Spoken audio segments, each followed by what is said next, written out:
Which wide receiver should you be targeting in your Win Now Dynasty teams? We're talking about all that and more on today's episode of Locked On Dynasty. You are Locked On Dynasty Football, part of the Locked On Podcast Network. Here are your hosts, Matt Williamson and Ryan McDowell.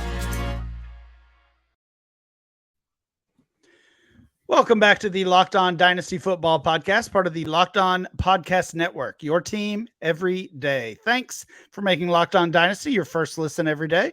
Today's episode is brought to you by FanDuel Sportsbook, the official sportsbook of the NFL.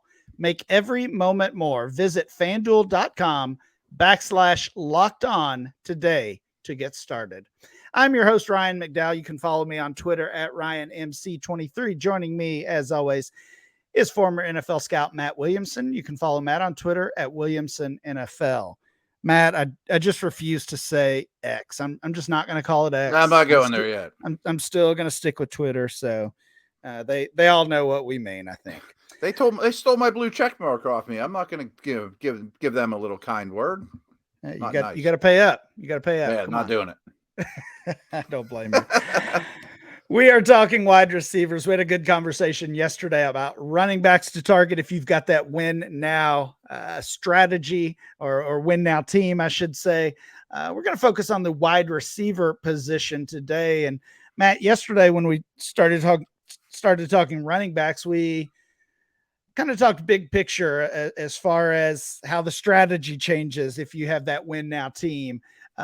What about the wide receiver position? Do you think about specific pass games or passing games or offenses that you want to target, or are you still player focused as you're searching for that player that could put you over the top? Yeah, that's a good question because it is a little different. I mean, I don't think injuries are as much of a concern or, right.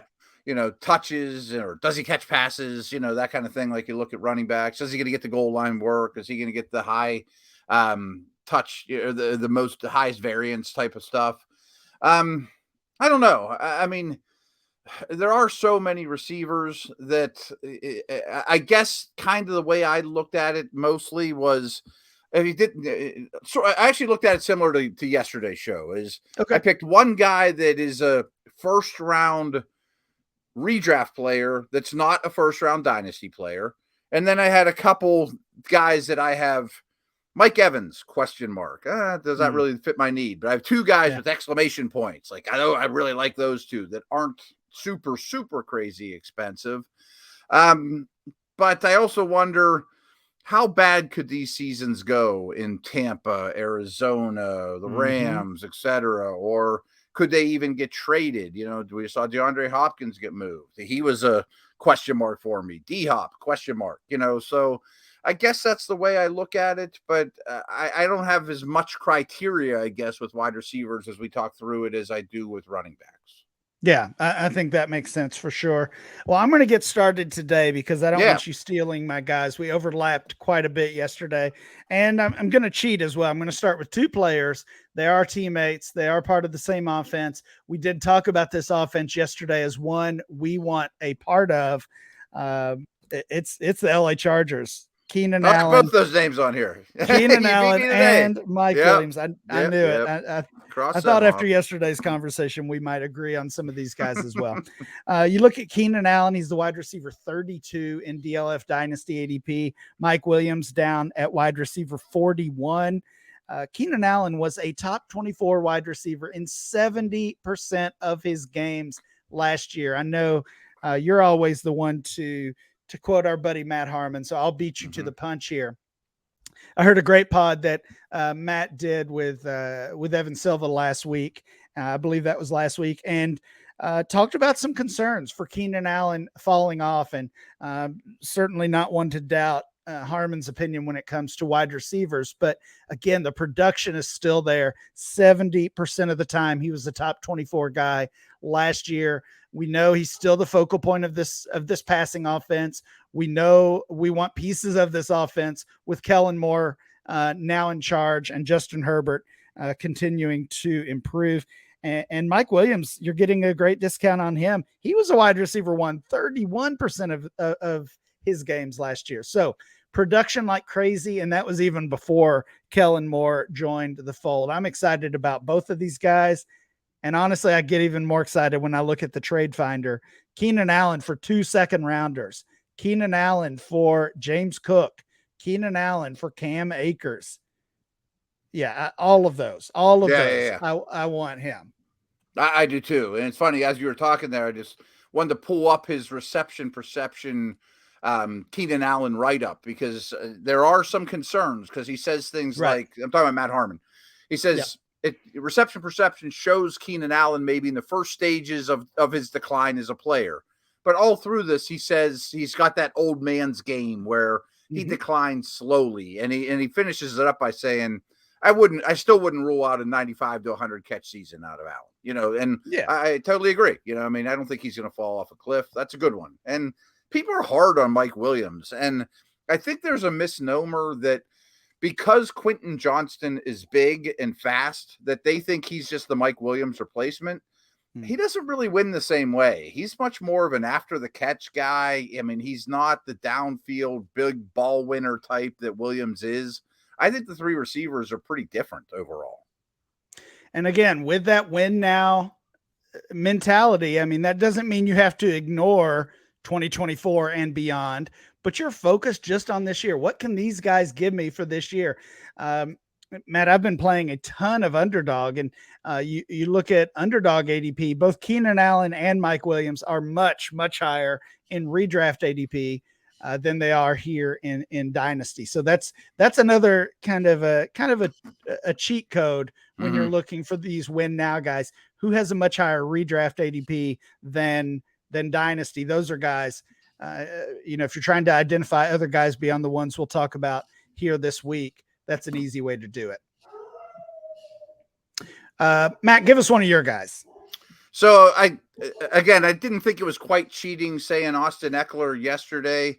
I'm going to almost the same exact conversation is Cooper Kupp. I mean, if you really want to spend up, I think you could get him off a rebuild team.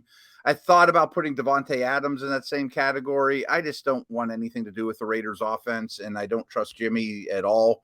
So Kupp was one that's going to cost you, but obviously is a lot more redraft value than dynasty value. And if that gap's pretty wide, I think they count. Yeah, I think they count as well. And I think that's a good way to think about it. Kupp still, as you said, very expensive. He's the wide receiver 9, 13 overall in our latest ADP. I mean, my only disagreement here, it has nothing to do with the player, but it's what we always preach. Buy those win now veterans in the offseason. And now that camp is open, now that we are days away from preseason, wow, 1 day away, actually, man. Yeah, how about tomorrow? That? Oh, smokes. The days are creeping up on me, but yeah, we're going to have a preseason game tomorrow. The Rams are going to be playing here in a little over a week. So, the price on guys like Cooper Kupp and Austin Eckler as well is only going up. So that would be my only hesitation. Obviously nothing to do with the player. He's I think his ADP again on underdog is like 3 or 4 overall. So that's how highly he's being thought of in those seasonal or redraft leagues. Matt, when we come back, we will continue to talk about some wide receivers that you could buy as those win now trade targets. So, guys, I've told you about FanDuel quite a bit, but I mean, if you want to take your first swing at betting Major League Baseball, I mean, MLB on FanDuel, and you get 10 times your first bet amount in bonus bets, and that's not just for baseball, but that's up to $200, 10 times your first bet. That's right. Just bet $20 and you'll land $200 in bonus bets, win or lose that first bet. That's $200 you can spend betting everything from the money line to the over-under to who you think is going to hit the first home run, as well as other sports. And there's so much going on FanDuel. It's a tremendous site. All on an app that's safe, it's secure, super easy to use. I use it all the time. Plus, when you win, you get paid instantly. There's no better place to bet MLB than FanDuel, America's #1 sportsbook. Sign up today and visit FanDuel.com/lockedon, all one word, and get up to $200 in bonus bets. That's FanDuel.com/lockedon. FanDuel, official partner of Major League Baseball.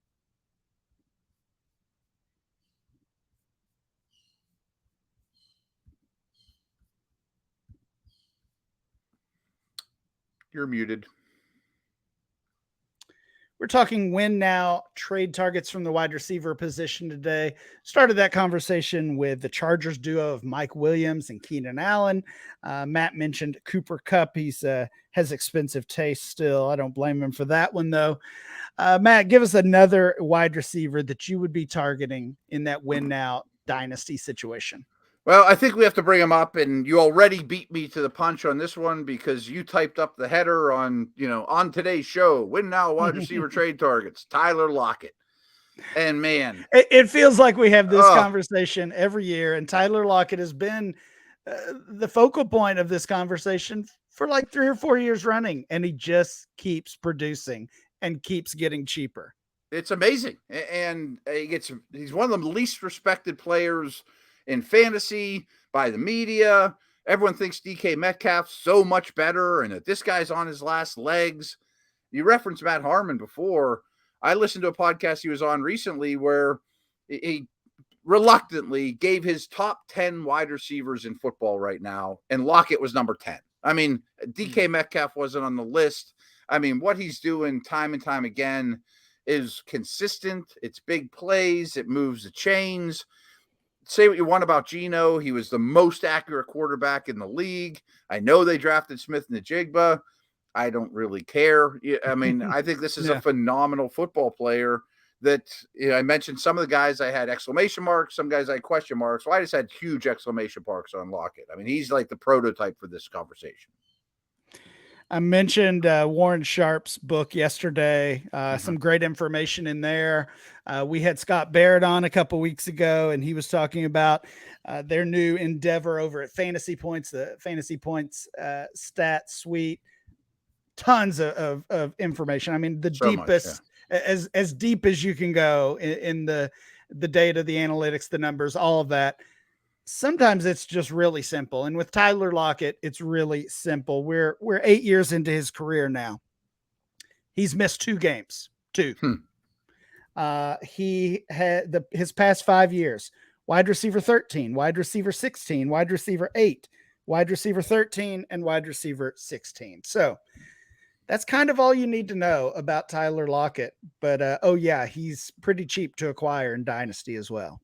Yeah, I mean, I have a feeling if we go through trades, it's going to be Lockett. Like I don't even know we need to do that, to be honest with you, because I think he is such a buy. I totally agree. I want to get your thoughts on my next guy. Matt, this has been one of my guys as long as we've been doing this show. And I think last year, I don't know. I'll need to dig into the numbers on this one. Last year might have been his best year. Certainly was a surprising year. Amari Cooper. Amari Cooper is the wide receiver 33 in Dynasty right now. Of course, a guy who was once viewed as the wide receiver 1 in Dynasty years and years ago. He was a wide receiver 1 in 35% of his games last year in that big season for the Browns. And I think about what Cleveland's done this offseason.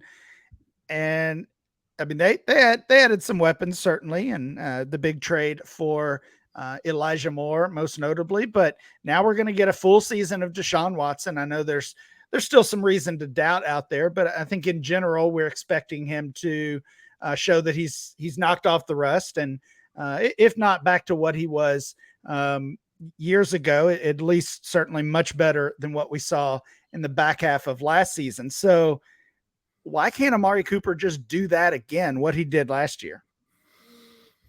I didn't consider him for my list. I mean, you and I don't disagree very much. We've had a lot of the same names these 2 days. I don't know that Elijah Moore doesn't have a better season than him. I just think that there's a lot of inconsistencies with Cooper. Not that I care much about drops or that hurts us all that much, but he doesn't like cold weather and he plays in Cleveland. I mean, I think Watson will be fine. That doesn't really even worry me. But as you were doing that, I was just kind of scrolling through targets per route run and, using that fantasy point site, which is awesome. And he's not particularly high on that list, but maybe he would be with Watson, full time. Yeah. I mean, he's very talented. I just don't think he'll come super cheap. You'd know better than me on his cost, but I don't own him anywhere, and I'm not a huge believer. Yeah, I wouldn't say super cheap. I mean, 1.08 for Amari Cooper is a recent trade. Amari Cooper for Michael Pittman. Obviously, Pittman is quite a bit younger at this point. Mm-hmm. Jahan Dotson for Amari Cooper, similar type of trade. So, no, not dirt cheap. I think Tyler Lockett is cheaper, and I would rather have Tyler Lockett based on the cost. But again, I think we're going to see really a repeat of what Amari Cooper gave us last year. And at that wide receiver 33 price tag, I feel pretty good about that. I hear you. And you mentioned this fantasy point site and data. So I did just pull up, yards per route run and targets per route run. And since I was kind of mean to you there about Amari Cooper, I just wanted to pat you on the back about Keenan Allen, though. He's at like the top of the list on those things. I mean, so maybe Matt is seeing some decline, but the Chargers aren't and Herbert isn't. So just to reiterate, that Allen call is a good one. Give us another guy, Matt. I've got a couple deeper guys on my list, but who else do you like that's maybe a plug and play starter every week? My other exclamation point player, Lockett was the king of them, was Brandon Cooks. Yep. Yep. I mean, good offense, great quarterback, should see a lot of single coverage, still gets it done, making money. It's not like he's just, on the end of his career. Yeah, I think he's a no-brainer for this exercise.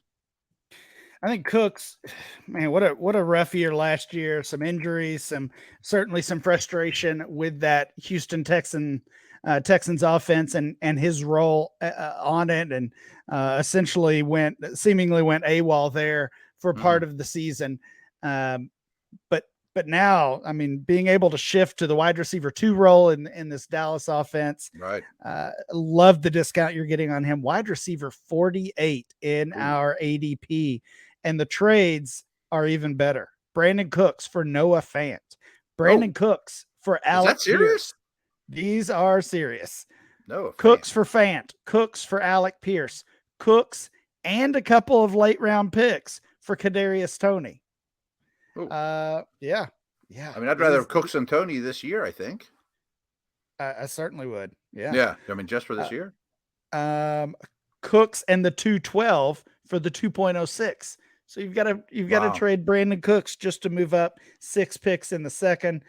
Based on the trades, based on the situation he's in, he might be the most obvious buy right now of the guys we've talked about today.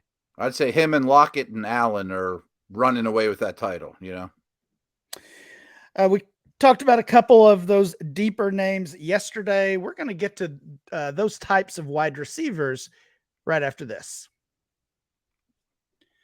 Thanks for making Locked On Dynasty your first listen every day. Every dayers, check back tomorrow. Matt and I will be back again.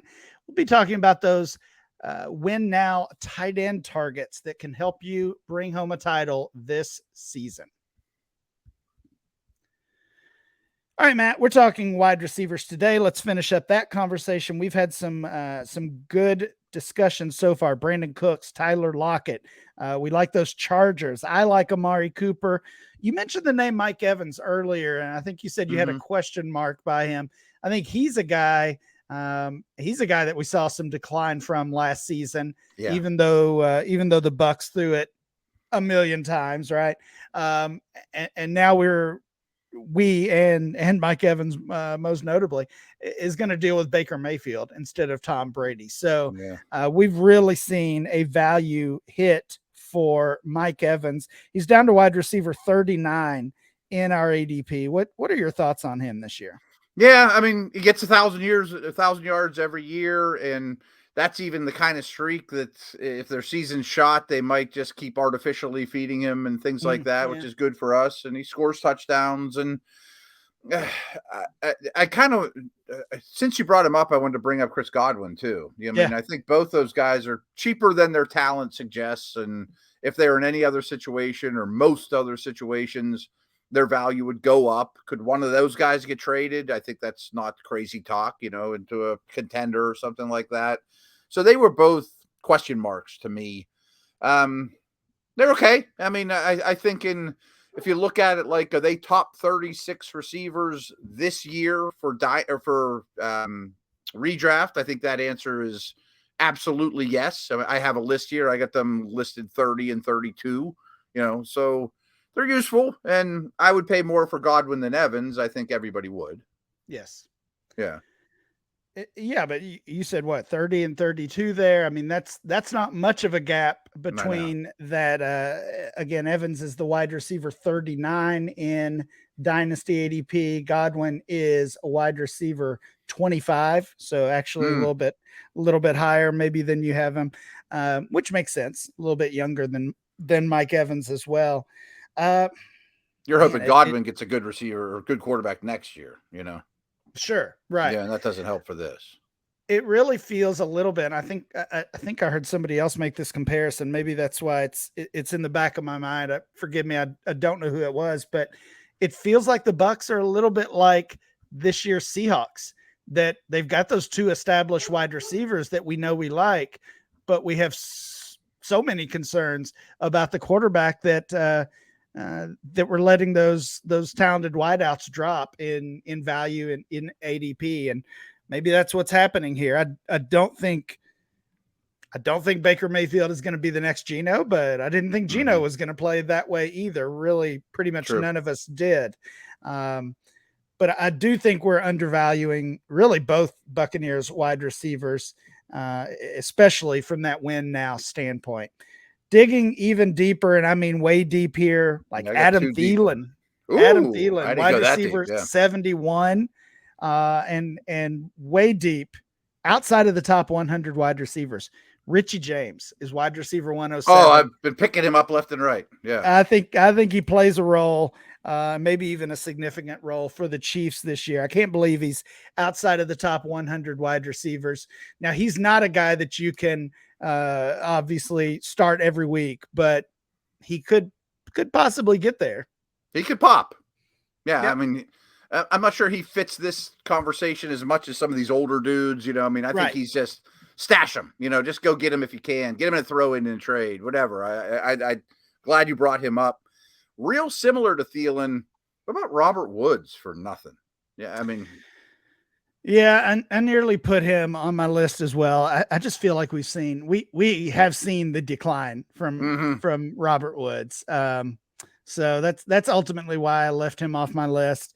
I think he might just be toast. I still can't believe he got that contract from Houston. Me neither. It's a bad deal. Yeah. I mean, I'm not giving hardly anything up for him. My last two names are Tyler Boyd, who's basically he's a good price right now. And what if one of the two receivers gets hurt? I mean, then he's a starter. You can get him pretty cheap. And a player I like a lot, I don't know if Sean Payton does or not, but coming back from injury, Tim Patrick. Oh, did you miss the news this week? Yeah, I've been in the woods, dude. I missed a little bit of wood. Yeah, I have not been internet friendly lately. You've been if it happened at Steelers camp, you know all about it. Tim Patrick, another injury, and looks like he is done, unfortunately. So, he might be done.